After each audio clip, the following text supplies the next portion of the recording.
7장부터 10장까지는 이제 예루살렘 성전 설교라고 합니다. 7장 2절 보면 너는 여호와의 집 문에 서서 이렇게 이 말을 선포하라. 그래서 이제 예루살렘 성전 설교죠. 보면은 성전 안에서 설교했다기보다는 성전 입구에서 이게 많은 사람들이 들어올 때 거기에서 이제 선포하는 거죠. 사실 예루살렘 성전은 지금 어떻다고 해야 되나요? 뭐 우리 교회로 볼 때는 좀 비유가 어려운데 성당으로 볼 때 뭐 명동 성당이라고 할까요? 대한민국에서 다른 성당하고 이게 차별되어 있잖아요. 그렇죠? 그리고 예루살렘 지금 뭐 그 당시는 더하죠. 교통편이 없잖아요. 예루살렘 그 수도 또 그 가운데서 예루살렘 성전 주변에 다 그들이 집을 이렇게 갖고 이렇게 살고 있거든요. 그러니까 다 정치 지도자, 종교 지도자가 그 주위에 살고 거기서 걸어서 오는 거예요. 그 밖에서는 사실은 못 와요. 일부 백성도 뭐 상당한 지위에 있는 사람들이지 일반 사람들은 그들에게 지금 이 메시지를 선포하고 있는 거예요.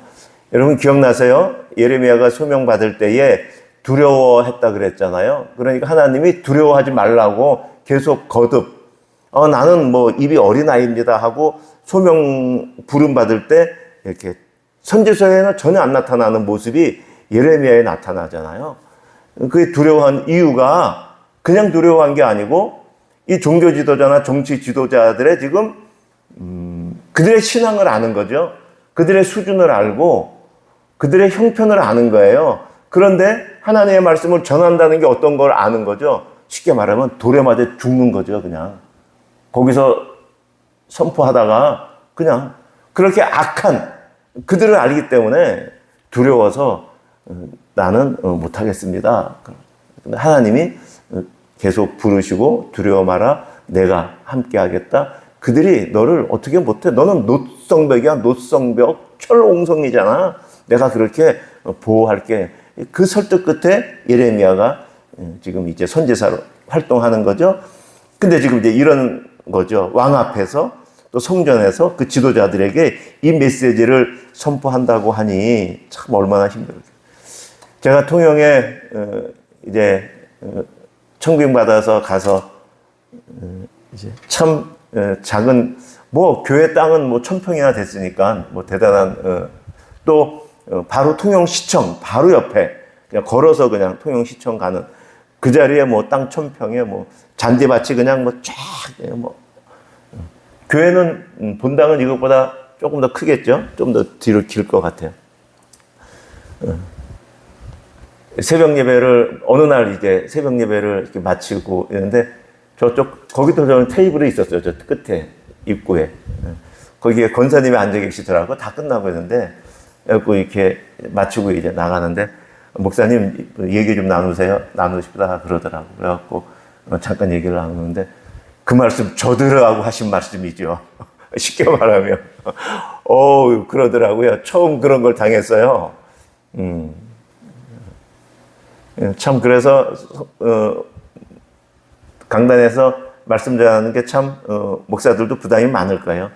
참 그런데 이게 연속 강의 설교가 참 마음이 목사들에게 편한 거는 그냥 그 본문을 따라서 그냥 이야기하고 본문에 무슨 이야기 그 얘기만 하면 되니까 그렇죠? 근데 이제 그러니까 이제 그때 누군가 참석해갖고 그 말을 들으면 그럼 그 사람이 들으라고 한 거지. 하나님께서 했겠죠. 근데 본인은 어쨌든 와갖고 자기 들으라고 하고 아니 내가 자기 들으라고 하는 게 아니고 하나님이 본인한테 들으라고 하셨겠죠. 근데 내가 그렇게 말씀을 못 드렸어. 근데 참 지금 이 시대도 그런 것 같아요. 말씀을 이렇게 전할 때 성도들이 마음에 부딪히는 부분들이 있는 그런 경우가 있어요. 사실 이렇게 부딪혔을 때 사실 그 말씀 갖고 나에게 주신 말씀이구나 어찌할꼬 그러면 좋겠는데 어찌하여 그런 말씀을 전하시냐 그렇게 말하면 참 어려워요. 그렇죠? 예레미야가 지금 딱 그 상황인 것 같습니다. 그때 생각이 났습니다. 자, 오늘 본문은 참 너무 내용이 많아서 어려운데. 자, 첫째 이제 7장 1절에서 15절까지는 여러분 눈에 딱 들어오죠. 7장 1절에서 7절까지는 먼저 성전 만능주의가 있어요. 성전 만능주의. 4절 같이 읽어볼까요? 시작.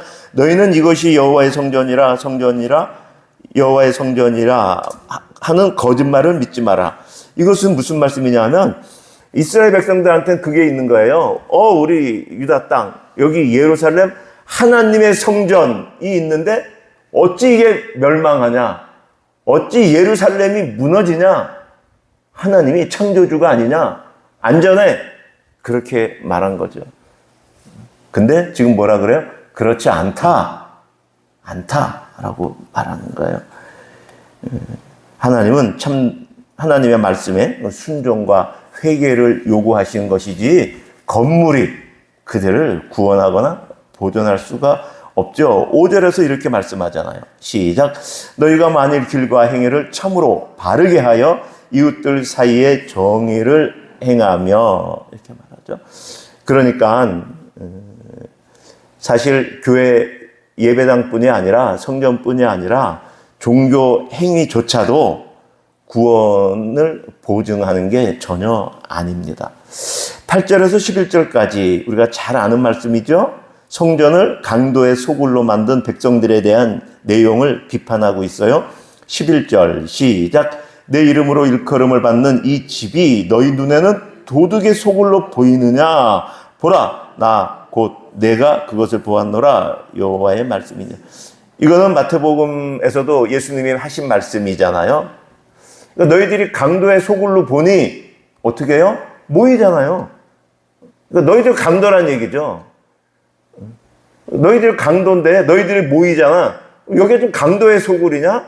너희가 모이게 지금 그들을 강도라고 말하는 거예요. 하나님의 것을 뺏고 백성들의 것을 뺏고, 그렇죠? 그러니까 예배와 삶이 분리되어서는 안 되고, 여러분 성전은, 그러니까 교회는, 예배당은 회개하는 장소예요.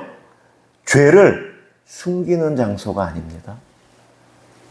죄를 숨기고 내가 예배에 참석했으니 하나님 됐죠? 그게 아니고 나와서 회개하는 자리지, 예배 나온 것 때문에, 교회에 출석한 것 때문에, 성전에 오늘 오고 간 것 때문에 죄가 덮어지고 죄를 숨기는 것이 아니에요.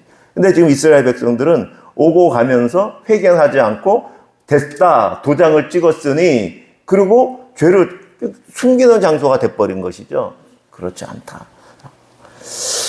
그리고 12절부터 15절까지는 실로를 통해서 또 경고하세요. 14절 시작.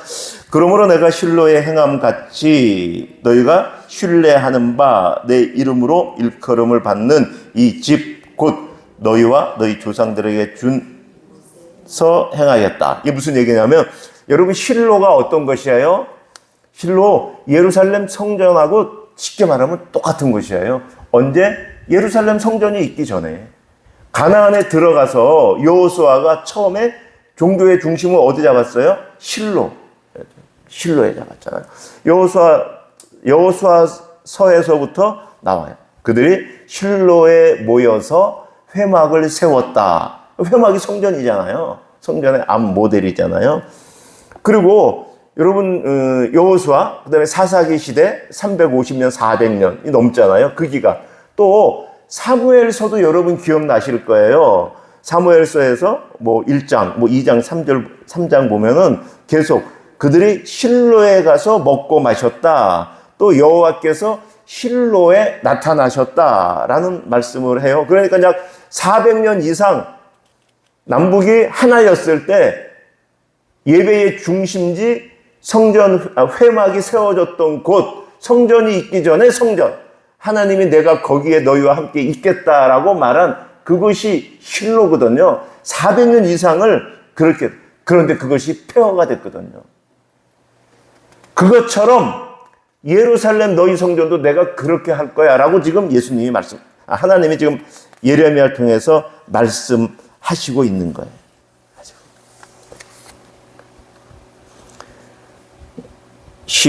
좀 아까 14절 읽었죠? 12절 보면 너희는 내가 처음으로 내 이름을 둔 초소 실로에 가서, 그렇죠? 내 백성 이스라엘의 악으로 말미암아 내가 그것에 행한 일을 보라. 아무것도 없잖아. 지금은 폐허잖아. 가서 봐라 실로에. 그렇게 말씀합니다. 너희가 그렇게. 그렇죠? 그들이 실로에 있을 때 또 블레셋과 전쟁할 때도, 그렇죠? 언약궤를 가지고 그거 갖고 이러면 승리할 거야. 그래갖고 전쟁터에 그거 가지고 오라. 그래 가지고 나가갖고 언약궤를 뺏겼잖아요. 그렇죠? 그들은 성전, 그다음에 언약궤 그런 것들이 있으면 그것이 승리를 보증한다고 생각을 했는데 그렇지 않다라고 지금 말씀을 하고 있는 것이죠. 자, 이렇게 계속 말씀을 하고 있는데 그들이 돌이키지 않죠. 그렇죠? 자, 그래서 이들에게 하나님이 더 정말 심한 말씀을 하시는데 16절 같이 읽을까요? 시작. 그런즉 너는 이 백성을 위하여 기도하지 말라. 무슨 얘기냐면 중보기도 하지 말라는 거예요. 지금 예레미야가 백성들을 위해서 막 기도하는 거예요. 하지 마. 기도하지 마. 내가 듣지 아니하겠다. 그러니까 하나님이 정해놓으신 그 선을 지금 넘어선 거예요. 넘어선 거예요. 그러니 너의 기도도 하지 마라. 내가 듣지 않겠다. 라고 말씀하시는 것이죠. 이들의 모습을 보세요. 17절부터 20절까지 보면은 하늘의 여왕을 숭배하는 모습이 나와요. 18절 여러분 기억나시죠? 이 말씀은 그렇죠? 자식들은 나무를 줍고 아버지들은 불을 태워 부녀들은 가루를 반죽하고 어떻게 해요? 하늘의 여왕을 위해서 과자를 만들며 그들이 또 다른 신들에게 전제를 부음으로 그렇죠? 참, 이런 모습들 하나님을 떠나 우상으로 예배를 대체하면서 자신들은 하나님을 섬기고 있다고 지금 그러고 있는 거예요. 여러분 우리 그걸 오해 안 해야 돼요. 이들은 지금 우상을 섬기는 게 아니고 하나님을 섬겼다니까요. 만군의 여호와 하나님이여 그랬다니까요. 그 우상 앞에서. 우리는 지금 뭐 형상이 없으니까 괜찮다? 아니요. 형상 없어도 우리의 중심이 어디에 있느냐에 따라서 이것과 똑같아요. 제가 말씀드렸죠. 2004년에 신학대학원 가서 그 전에 신학대학원 들어가기 전에 막 공부할 때는 성경을 공부하니까 보이더라고요. 이스라엘. 아니 어떻게 이렇게 하나님한테 아니 이것들이 과연 사람이야? 이것들이 뭐야? 속에서 막 3개월 한 학기 끝나기 전에 제가 하나님 앞에 꼬꾸라져서 하나님 제가 이스라엘이었습니다. 저에게 말씀하신 거였네요. 성경 전체가 구약의 심판이 선지서의 메시지들이 다 저에게 하신 말씀. 그때만 저에게 하신 말씀인가요? 아니요. 지금도 똑같이 저에게 말씀하신 거예요. 저에게만 말씀하신 건가요? 아니요. 여러분 한 분 한 분에게 지금 말씀하시는 거예요. 성경은 그 얘기를 하고 있는 거지 남의 이야기 2000년, 3000년 전에 유대 땅, 그 땅, 예루살렘에 그때 살았던 그 사람들 이야기가 아니고 지금 저와 여러분의 이야기고 우리 자녀들의 이야기고 100년 후에 이 땅에 살 사람들의 이야기를 하고 계셔요. 그래서 성경은 진리인 거예요. 그래서 진리인 거예요. 안 그러면 진리가 아니죠. 그때만 그랬고 지금은 아니었고 나는 괜찮은 사람이 되어 있으면 성경은 진리가 아니죠. 진리는 만고불변이기 때문에 진리인 것이거든요. 그 말씀은 우리 후대에게 하시는 말씀입니다. 자, 그들에게 제사보다 순종이 낫다고 계속 말씀하십니다. 21절에서 28절까지 말씀 중인 말씀인데요. 23절 오직 내가 이것을 그들에게 명령하여 이르기를 너희는 내 목소리를 들으라. 그렇죠? 그리하면 나는 너희 하나님이 되고 너희는 내 백성이 될 거야. 이렇게 제사보다 순종을 원하셨죠. 그러니까 언약의 핵심은 하나님과 성도의 핵심은 순종에 있는 것이죠. 형식적인 종교 행위로는 하나님을 기쁘시게 못합니다. 자, 이들의 이 모습에 대해서 지금 선지자 예레미야는 애통해 하고 있습니다. 8장 4절에서 12절까지의 말씀을 보면은 7절 같이 읽어볼까요? 시작. 공중의 학은 그 정한 시기를 알고 산비둘기와 제비와 두루미는 그들이 올 때를 지키거늘 내 백성은 여호와의 규례를 알지 못하도다. 우리 또 물고기 중에는 저기 있죠. 뭐 숭어, 그렇죠? 뭐쭉 저기 바닥까지 갔다가 산란할 때 또 이렇게, 야, 그게 어떻게 찾아와요? 안에 GPS가 있나 봐요. 그렇죠? 사람은 지금 GPS 가지고 또 내비게이션 갖고 이렇게 해갖고 지금 수천 년의 인간 역사가 그걸 만들어냈는데 모든 생물들에게 하나님이 그 내비게이션 GPS를 하나님이 심어 넣으셔서 그들은 때가 되면 그곳으로 가는 거예요. 그곳으로. 사람처럼 지혜가 있어서 가는 것이 아니라 하나님이 생명 안에 GPS 내비게이션을 심어 놔서 때가 되면 글로 그냥 가는 거예요. 근데 뭐라 그래요? 내 백성은 여호와의 규례를 알지 못하더라. 예레미야에 지금 통곡하는 거예요. 통곡하는 거예요. 지금. 그렇죠? 9장 1절. 어찌하여 내 머리는 물이 되고 내 눈은 눈물 근원이 됐고 하도 많이 울어갖고 내 주위가 전부 다 눈물 바다가 돼갖고 내 머리가 물속에 잠겨 있는 모습을 시적으로 표현하잖아요. 주야로 내가 내 백성을 위하여 운다라고 말합니다. 자, 저희가 정말 자랑할 거 오늘 여기 하루 한 절 말씀에도 있었죠. 24절 한 번 더 읽을까요? 시작. 자랑하는 자는 이것으로 자랑할지니 곧 명철하여 나를 아는 것과 나 여호와는 사랑과 정의와 공의를 땅에서 행하는 자인 줄 깨닫는 것이라. 나는 이 일을 기뻐하노라. 여호와의 말씀이니라. 그렇죠? 그런데 하나님이 사랑, 정의, 공의를 땅에서 행하는 자인 줄 아는 건데 여러분 이거 암기해서 아는 게 아니라 내 삶에서 진정 이걸 아는 거예요. 내 삶에서. 그렇죠? 정말 이거 힘든 거죠. 우리 마태복음 4장에 예수님 시험으로 볼 땐 두 번째예요. 두 번째. 어떻게 인생을 살아갈 것인가. 내 상황이 어렵고 힘들고 내 상황이 나락으로 떨어졌을 때 하나님이 계신가 안 계시는가 하나님 앞에 그러며 하나님의 그 선하심을 신뢰하지 못한 그 모습, 그것이 아니다. 하나님은 불변하시고 하나님은 신실하시고 하나님은 공의로우시고 하나님은 자비하시고 하나님은 정의로우시고 하나님은 사랑이심을 행하는 자인 줄 깨달아 알아라. 지금 그 말씀을 하시는 거예요. 지식으로 아는 것이 아니라 그렇게 깨달아 알아.